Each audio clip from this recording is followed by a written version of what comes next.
नमस्कार, मी पंजाब दत्त. आज आहे 13 जून 2025. मी जात आहे अकोटला आणि अकोटला गेल्याच्या नंतर या ठिकाणी मला शेतकऱ्याचे फोन आले की आमच्या अकोटमध्ये पूर्व विदर्भामध्ये पाऊस कसा येणार, तर या ठिकाणी शेतकऱ्याला मी अंदाज देणार आहे. आज या ठिकाणी मी अकोटकडे जाते, तर विदर्भातल्या शेतकऱ्याचे फोन आले तर आमच्या पूर्व विदर्भ आणि पश्चिम विदर्भात पाऊस कधी येणार. तर विदर्भातल्या शेतकऱ्याला सांगतो, आज आहे 13 जून 2025. विदर्भातल्या शेतकऱ्यांसाठी आनंदाची बातमी. 14 तारखेला म्हणजे 14 जून 15, 16, 17 आणि 18 तुमच्या पूर्व विदर्भ आणि पश्चिम मध्ये 6, 5, 11 जिल्ह्यामध्ये खूप पाऊस पडणार आहे, म्हणून हा अंदाज लक्षात घ्यायचा. तर या ठिकाणी विदर्भात इथून अकोट 7 किलोमीटर राहिले. ह्या शेतामध्ये पाणी सतरमध्ये 14 ते 18च्या दरम्यान, म्हणून हा अंदाज लक्षात घ्यायचा. पण राज्यातल्या सर्व शेतकऱ्याला सांगू इच्छितो की म्हणजे आज आहे 13 जून पासून ते 17 जून पर्यंत पाऊस पडणार आहे. पण विदर्भामध्ये मात्र विदर्भातल्या खास करून शेतकऱ्यांसाठी अंदाज दिलाय की विदर्भामध्ये मात्र उद्या 14 पासून 14, 15, 16, 17, 18 पर्यंत खूप पाऊस पडणार आहे.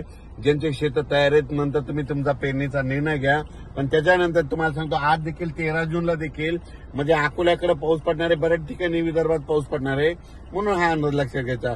पण काय झालं, काही भागामध्ये पाऊस पडलेला नाही. तर तुम्हाला सांगतो, विदर्भामध्ये 14 तारखेपासून चांगल्या स्वरूपाचा पाऊस पडणार आहे. उद्या दुपारनंतर तुमच्या विदर्भामध्ये चांगला खूप पाऊस पडणार आहे. 14 जून पासून विदर्भात चांगला पाऊस पडणार आहे. म्हणजे 14 जून ते 18 जून त्या दरम्यान 6, 5, 11 जिल्ह्यामध्ये चांगला पाऊस असणार आहे, म्हणून हा अंदाज विदर्भातल्या शेतकऱ्यांना लक्षात द्यायचा. विदर्भ त्याच्यानंतर पूर्व विदर्भ, पश्चिम विदर्भ, दक्षिण महाराष्ट्र, उत्तर महाराष्ट्र, कोकणपट्टी, खानदेश, मराठवाडा म्हणजे सगळ्या विभागामध्ये म्हणजे आज 13 जून पासून ते 17 जून पर्यंत दररोज वेगवेगळ्या भागात ठिकठिकाणी पाऊस पडणार आहे.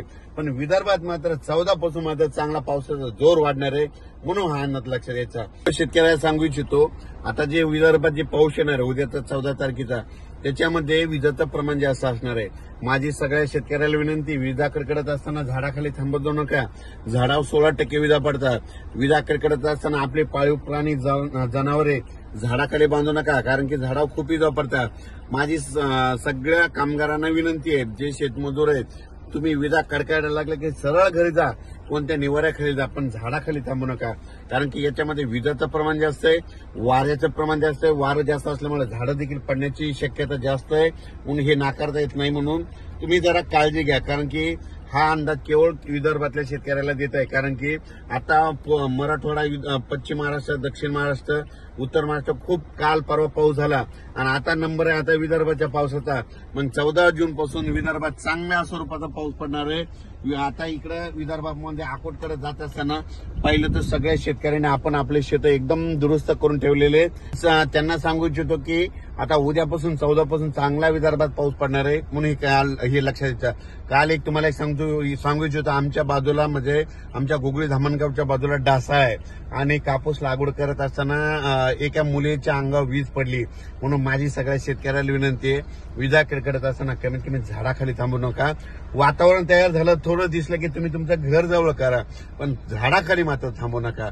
झाडावर 16% विजा पडतात. बाबळीच्या झाडावर वीज पडते, आंब्याच्या झाडावर पडते, नारळाच्या झाडावर पडते, चिंचाच्या झाडावर पडते, म्हणून हे अंदाज लक्षात घ्यायचा.